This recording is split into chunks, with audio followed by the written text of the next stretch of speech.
Abakugu abatunuulira ensonga ez'okukozesa obuveera wamu ne plastics mu ggwanga bavuddeyo ne balabula nga gavumenti bw'eyinza okukola loosi wakati ng'egezaako okuteeka ekiragiro eky'okuwera okukozesa obuveera wano munda mu ggwanga mu ngeri etali nnungamu. So it is not appropriate okulemesa plastic industries nga ate amateeka weegali n'ebituufu ebyokola nga weebiri mawanga gonna bwe tutambudde Europe ba Dutch wawona UK balina ebiviiri balina plastic bottles balina buli kimu naye bayigiriza abanansi okumanya nga gye balina okukwasaganya plastics obutazimansamansa n'ozireka wali ne zidda mu recycling lyeddagala lyokka lye twetaagisa wano mu Uganda. Lwabadde lunaku lwajjo minisita akola ku nsonga ez'obutonde bwe yasinzidde wali ku ssengejero lya bannamawulire n'alangirira nga gavumenti bweweze okukozesa obuveera wano munda mu ggwanga okubufulumya wamu n'okubuyingiza wano munda mu ggwanga ng'agamba nti yenna anaakwatibwa kaakumujjuutuka. Kati nno bino ebijjidde nga Moses Ategeka nga yakulira omukago ogugatta abantu abali mu mulimu guno ogw'okukola plastics wamu n'obuveera avuddeyo n'alabula nti kino kyandikosa gavumenti okuspendinga ssente nnyingi ng'eyiririra amakampani gano olwedde agali munda mu ggwanga agakufulumya obuveera. Ono agamba nti gavumenti yandifiirwa ensimbi eziri eyo mu butabalika olw'okubeera nti amakampani gano galina endagaano ze gakola n'eggwanga erya Uganda. Minisita bwe yayogedde era nze manyi nti bajja consultinga consultations kyalina okugenda mu maaso kubanga oli bw'ogalawo omugobye olina omusasula etteeka liragira mukole naye bw'ojja ogamba tubigyewo tugende wabweru etteeka tubigyewo era tulina okukola kybayita compensation.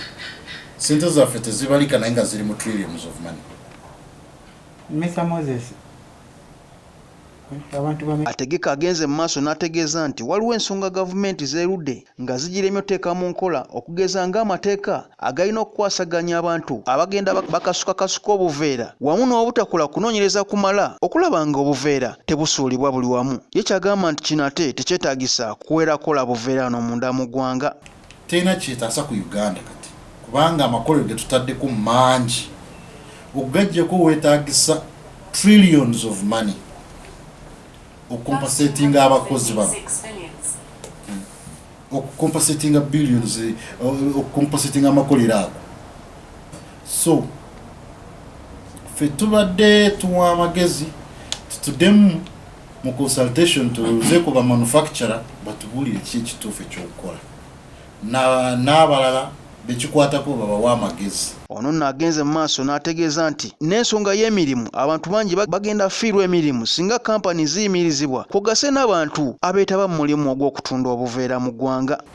Tuyina emirimu egisuka 6,000 direct then zino z'abalala ali mu transportation y'okukwata obuveera babulunze babugyeewo Kitezi tubutwale ku factory ubukwate buveera tubutwale Kabale obuveera tubutambuzeewa gundi bano abakola mu trade bano abakola mu distribution wholesalers bangi tebabalika naye tubala nti bali waggulu wa millioni emu. Over 1 million Ugandans babeera affected. 6,000 direct abali ku musaala abafuna all packages nga social funds NSSF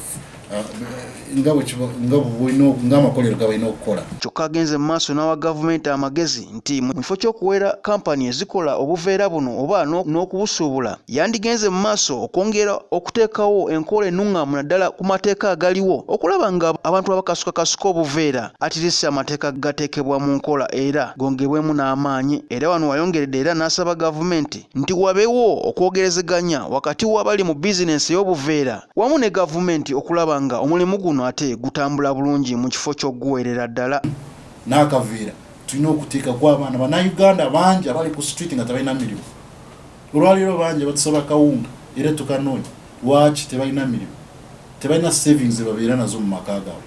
Kati bw'obasuula ku street ekisooka oba oleese otadde eggwanga mu matiga kubanga kitegeeza ki ogenda kuleeta nti abantu bagende ku street okutandika okubba bave mu makolero batandike okwetunda ku street abakyala baffe bamaama baffe abalungi oleete okuleetera okukumpanya mu buli ngeri yonna mu maka gaffe wonna wonoleka akamere ng'okafumbye ku sigiri manya naye bajja kasitula waakali kubanga naye talina kyakukola. Ono n'asinzidde mu lukuŋŋaana lwa bannamawulire olutudde wali enaggulu ku kitebe kya ofiisi zino era ne yennyamira nnyo olw'ekikolwa gavumenti kye yavudde olunaku olwajjo ng'erangirira nga obuveera bwe butalina kuddamu kufulumizibwa wamu era n'okubeera nga kampani gabuweesa wabula ne gye buli eno nga maasamaaso obuveera wamu n'ebikebe kye kimu kati ekizibu ekiri mu nsi yonna ng'era ekikyasinze okubeera nga kisaanyizaawo obutonde. Nze Dennis Kato ku lwa Channel 44 olw'eggulo.